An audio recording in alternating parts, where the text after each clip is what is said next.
नमस्कार। जैसा कि पूर्व के मेरे वीडियो में एक में मैंने बताया कि पृथ्वी तल पर दो तरीके की शक्तियां कार्य करती हैं। एक वो जो पृथ्वी की सतह के नीचे और एक वो जो पृथ्वी की सतह के ऊपर।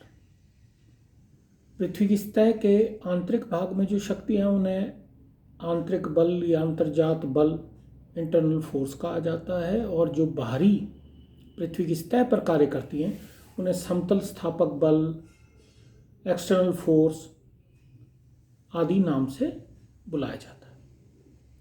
ये दोनों शक्तियां यहाँ ध्यान देने वाला विषय है कि एक दूसरे के विपरीत कार्य करती हैं। आंतरिक बल जो विषमताएं पृथ्वी की सतह के ऊपर लाते हैं, बाह्य बल, बाह्य जो शक्तियां हैं वो उसको समतल करने का कार्य करती हैं। इसे आप इस तरीके से समझ सकते हैं कि जैसे एक उबड़ खाबड़ सरफेस को जिस तरीके से बढ़ाई का रंदा या रेग मार्क से आप उसको रगड़ के और प्लेन करने की कोशिश करती, ये शक्तियाँ, बाह्य शक्तियाँ इसी तरीके से कार्य करती। आंतरिक शक्तियों के बारे में हमारा जो ज्ञान है वो उतना स्पष्ट नहीं है, क्योंकि पृथ्वी की आंतरिक भाग में अगर डीपेस्ट बोर देखा जाए जो इंसान ने किया सखलिन रशिया में, वो कोई ज़्यादा गहरा नहीं है। पृथ्वी की परतों की मोटाई तो बहुत ज़्यादा है, लेकिन वो कोई ज़्यादा गहरा नहीं है। मैं आपको देख के उसको फिर बताऊंगा कि वो कितने मीटर गहरा है। आज हम बात करेंगे बाह्य जो बल हैं उनको समतल स्थापक बल भी कहा जाता है। उनमें सबसे महत्वपूर्ण जो कारक है वो है नदी, बहता हुआ जल, जिसे आप प्राकृतिक रूप से कह सकते हैं। अब किसी क्षेत्र में जो वर्षा होती है उसका कुछ भाग तो इवेपोरेट हो जाता है, सूर्यताप में वाष्प बन के उड़ जाता है। कुछ भाग रिस के सीपेज द्वारा पृथ्वी की आंतरिक परतों में नीचे रिस कर अंडरग्राउंड वाटर की शक्ल में तब्दील हो जाता है, और कुछ भाग ऐसा होता है जो धरातल और ढाल की दिशा अनुरूप एक निश्चित मार्ग को इख्तियार करते हुए बहता है, उसे हम नदी कहते हैं।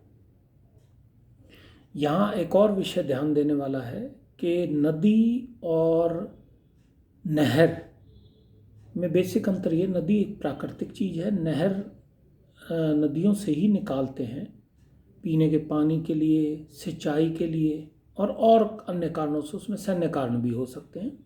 नहरों का निर्माण इंसान करता है। नदी जो है वो प्राकृतिक रूप से होती है, और ये पानी जब निश्चित दिशा में प्राकृतिक रूप से प्रवाह होता है तो उसे नदी कहते हैं। इस नदी जो है ये अपने ढाल के हिसाब से बहती है, इसका पानी, और इसका अपना बहाव क्षेत्र होता है।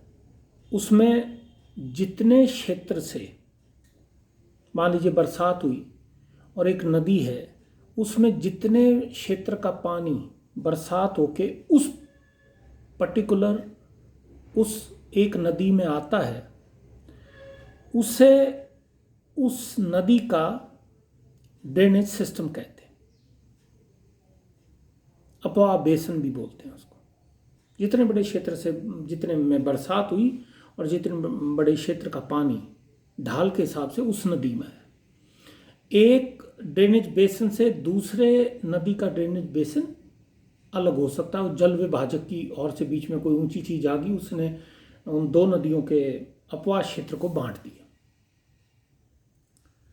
और जो इसमें आके सहायक नदियाँ, नदी नाले मिलते हैं, ट्रिब्यूटरीज बोलते हैं, सहायक नदियाँ बोलते हैं। और अंततः कहने का मतलब यह है कि भाई जितने विस्तृत क्षेत्र में बरसात हुई और उस क्षेत्र का पानी उस एक नदी में आया, उसको आपने उसका ड्रेनेज बेसन का, और जो बीच में एक नदी से दूसरी नदी के पानी को अलग करते हैं उसे हम जल विभाजक बोलते हैं। वो एक नदी का अलग है, दूसरी का अलग है। और नदी जिस घाटी में, पर्वतीय क्षेत्रों की बात करें, क्योंकि घाटी तो पर्वतीय क्षेत्रों में होगी, घाटी मैदानी क्षेत्रों में तो नहीं होती, प्रवाहित होती है उसे रिवर वैली, नदी घाटी बोलते हैं। जैसा कि मैंने पहले एक दफ़ा जिक्र किया अपने पूर्व के वीडियो में, भौतिक भूगोल के अंदर कल्पना शक्ति का बड़ा महत्व है। कल्पना शक्ति से मेरा अभिप्राय है कि हमारा ह्यूमन ब्रेन, आदमी का हमारा दिमाग इस तरीके से डिज़ाइन है कि जो चीज़ हम आँखों से देखते हैं उसको हम बहुत जल्दी समझ जाते हैं। जो चीज़ हमारे को घटित हुई अपनी आँखों से प्रत्यक्ष रूप से नहीं दिखती, उसको हमें समझना पड़ता है। यहाँ कल्पना की जरूरत पड़ती है। और जैसा कि आप भूगोल के विद्यार्थी के रूप में जानते हैं कि भी कल्पना शक्ति इसलिए इम्पॉर्टेंट है क्योंकि जो पृथ्वी तल पर हमें चीज़ें दिखती हैं और जिनका अध्ययन करना भौतिक भूगोल का मूल उद्देश्य है, वो उनका निर्माण कोई 100-150 वर्षों में पूर्ण नहीं होता। हालांकि इंसानी जीवन की अगर बात करें तो वो तो 150 वर्ष है भी नहीं। तो एक इंसानी जीवन में हम उसको महसूस या उसको बनता हुआ या उसके स्वरूप को तय होता हुआ हम नहीं देख पाते, हम महसूस नहीं कर पाते। बहुत उसका आंशिक भाग ही महसूस कर पाएंगे क्योंकि वो प्रक्रिया लाखों करोड़ों वर्षों में पूर्ण होती है। यहाँ एक सबसे बड़ी समस्या ये भी आती है कि जब हम जैसे मान लीजिए नदी के अपर्दन की बात करते हैं, और ख़ास करके नदी स्थलाकृतियाँ पर्वतीय क्षेत्रों में भी बनाती है, और जब वो मैदानी भाग में आती है तब भी बनाती है, और जब वो कहीं जाके समाप्त हो रही किसी समुद्र या किसी बड़ी झील या जो भी उसका अंतिम छोर है, वहाँ पे भी कुछ स्थलाकृतियों का निर्माण करती है। इस पूरी प्रक्रिया में अलग अलग तरीके की स्थलाकृतियों को निर्मित करती है। स्थलाकृति से कई दफ़ा लोग कंफ्यूज हो जाते हैं, लैंडस्केप जिसको बोलते हैं, थोड़ा सा कठिन उन्हें विषय लगता है। इसको आप इस तरीके से समझ सकते हैं कि भाई मान लीजिए क्लास में 30 विद्यार्थी, किसी का नाम दीपक है, किसी का प्रदीप है, किसी का लक्ष्य है, हो सकता है 2 नाम के भी एक व्यक्ति हों। तो जैसे ह्यूमन बीइंग को अलग अलग डिस्टिंग्विश करने के लिए, समझने के लिए अलग अलग नाम की आवश्यकता पड़ती है, इसी तरीके से जो भौतिक भूगोल के अंदर अलग अलग तरीके की जो आकृतियाँ बनती हैं उनका नामकरण होता है। और ये नामकरण हो सकता है कि जहाँ ये स्थलाकृति सबसे पहले बनी या ज़्यादा मात्रा में बनती हैं, उस क्षेत्र के हिसाब से, वहाँ की भाषा के हिसाब से उसका नामकरण हो जाए, या किसी भूगोलवेता ने जो उस क्षेत्र में अध्ययन किया है वो किस तरीके की भाषा का प्रयोग कर रहे थे, इंग्लिश, हिंदी, जर्मन, इटली, जो भी, और उससे संबंधित कोई आकृति से मिलता जो उन्होंने नामकरण किया, तो उस तरीके से उसका नामकरण हो जाता है। इसको ज़्यादा कंफ्यूज करने की या इसमें ज़्यादा भ्रमित होने की आवश्यकता नहीं है। केवल यही है कि एक चीज़ को समझने, अलग अलग चीज़ों की आकृति अलग अलग है, इसलिए आपने उसका अलग अलग नाम कर दिया, ए रखा, बी रखा, सी रखा, डी रखा, लेकिन उद्देश्य यही है कि एक से दूसरे को अलग करने के लिए उनका अलग अलग नामकरण होता है। नदी क्योंकि अपर्दन का सबसे बड़ा कारक है, अपर्दन और भी चीज़ें करती हैं बाह्य शक्तियों के रूप में, तेज गति से चलने वाली पवन भी करती है, समुद्र की लहरें भी करती हैं, उच्च पर्वतीय क्षेत्रों में हिमनद भी करते हैं। लेकिन नदी का कार्य इतना विस्तृत इस पृथ्वी तल पर देखने को मिलता है कि ज़्यादातर उदाहरण उसी से अपर्दन के दिए जाते हैं। यहाँ मैं फिर स्पष्ट करना चाहूँगा कि अपर्दन एक गतिशील क्रिया है जिसमें अपर्दन के कारक अपने साथ पदार्थों को अपर्दित कर अन्यत्र ले जा उसको जमा कर देते।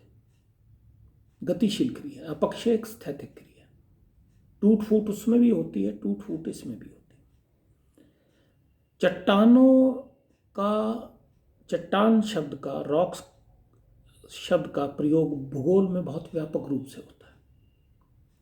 हालांकि अगर उसकी डेफिनेशन आप देखना चाहें तो भूगोल विषय की डिक्शनरी में आपको मिल जाएगी, अलग अलग प्रकाशकों द्वारा प्रकाशित डिक्शनरी में मिल जाएगी। लेकिन उस लिटरेरी मीनिंग के अंदर मुझे नहीं लगता कि, क्योंकि मुझे ये लगता है कि जब भूगोल हम पढ़ना शुरू करते हैं, स्कूल में पढ़ते हैं, चीज़ें स्कूल में भी वही पढ़ते हैं, फिर आप जब कॉलेज में आते हैं तो उस लेवल पे भी कुछ चीज़ें वैसे ही रूप में आप पढ़ते हैं, हालांकि उनके पढ़ने की गहराई बढ़ जाती है। गहराई इसलिए बढ़ती है क्योंकि आप इसको ऐसे समझें कि एक छोटे बच्चे को अगर आप बड़ी चीज़ सिखाने लगेंगे तो वो नहीं समझ पाएगा। हमारे दिमाग का विकास धीरे धीरे होता है, हमारी अंडरस्टैंडिंग भी धीरे धीरे बढ़ती है। तो उसी हिसाब से चीज़ों को विद्वानों ने बांटा है कि कौन सी चीज़ को हम किस स्तर पर पढ़ सकते हैं। हालांकि इसमें भी एक्सेप्शनल हो सकते हैं, कुछ लोग ज़्यादा जल्दी उसको समझ पाते हैं। लेकिन जब मैं खुद विद्यार्थी था तो मुझे ये लगता था स्वयं से, जब मेरे गुरुजन मुझे पढ़ाते थे कि भाई इस तरीके से नदी घाटी का विकास होता है, इस तरीके से गॉर्ज बनता है, इस तरीके से वी आकार की घाटी बनती है, तो सोचना थोड़ा सा कठिन होता था। फिर शायद मुझे पहाड़ी क्षेत्रों में जाने का मौका मिला, देखने का मौका मिला, जो कि बहुत विद्यार्थियों को नहीं मिल पाता, आर्थिक कारणों से, किसी अन्य कारणों से। लेकिन अगर आपको कभी मौका मिले तो आपको जाके देखना चाहिए, अगर मौका मिले तो आप ये देख पाएंगे कि बहता हुआ पानी नदी का कितने बड़े बड़े आकृतियों को जन्म दे पाता है। और यही एक कारण है कि भूगोल विषय में फील्ड विजिट का बड़ा भारी महत्व है। फील्ड विजिट या इस तरीके के आपके टूर ले जाए जाएं जहां आपको जाकर दिखाया जा सके कि भाई किस तरीके से चीज़ें होती हैं। लेकिन अगर नहीं भी जा पाते तो इसमें मैंने जैसे आपको कहा कि कल्पना शक्ति का बड़ा महत्व है। आप इसको ऐसे ही समझें कि जैसे एक पिक्चर आपके सामने चल रही है, आप उस पिक्चर को देखते हैं, मूवी को देखते हैं, एंजॉय करते हैं। आप भी ये जानते हैं कि 3 घंटे में ना तो आदमी पैदा हो सकता, ना आदमी जवान हो सकता, ना मर सकता, लेकिन आप उस मूवी में 3 घंटे में सारी चीज़ें देखते हैं और उसको एंजॉय भी करते हैं, क्योंकि आप अपने दिमाग को इस तरीके से ट्यून करते हैं कि जो सामने आपके चल रहा है, आप का दिमाग और वो जो चलचित्र आपके सामने चल रहा है उसको आप एक तरीके से एक वेवलेंथ पे डालते हैं। हालांकि मैं इस विषय का तो माहिर नहीं हूँ, लेकिन मुझे ये लगता है कि भाई ये ज़्यादा इम्पॉर्टेंट है कि भाई आप उस तरीके से समझें। अगर नहीं समझ पाते तो उसको इस तरीके से भी हम सोच सकते हैं कि भाई ऐसा हुआ होगा, ऐसा रहा होगा, ऐसे ये चीज़ें निर्मित हुई होंगी और इसी तरीके से चीज़ें निर्मित होती हैं। एक दूसरा तरीका ही हो सकता है। तो नदी अपरदन का एक बड़ा कारक है पृथ्वी तल के ऊपर, और बड़ी बड़ी आकृतियों का निर्माण ये करती है। एक आपके लिए हो सकता है कि भाई ये एक नोट करने वाली बात हो कि गंगा और जो ब्रह्मपुत्र नदियां हैं वो विश्व के, आप कह सकते हो कि सबसे बड़े डेल्टा का निर्माण करती हैं, जिसकी आकृति, जिसका साइज 1,05,640 स्क्वायर किलोमीटर तक है अनुमानित। तो ये तो वो आकृति है जो नदी सबसे आखिर के अंदर जब वो समाप्त हो रही होती किसी जगह, वहाँ पे जाके उसका निर्माण करती है। बाकी इससे आगे के वीडियो में हम बात करेंगे।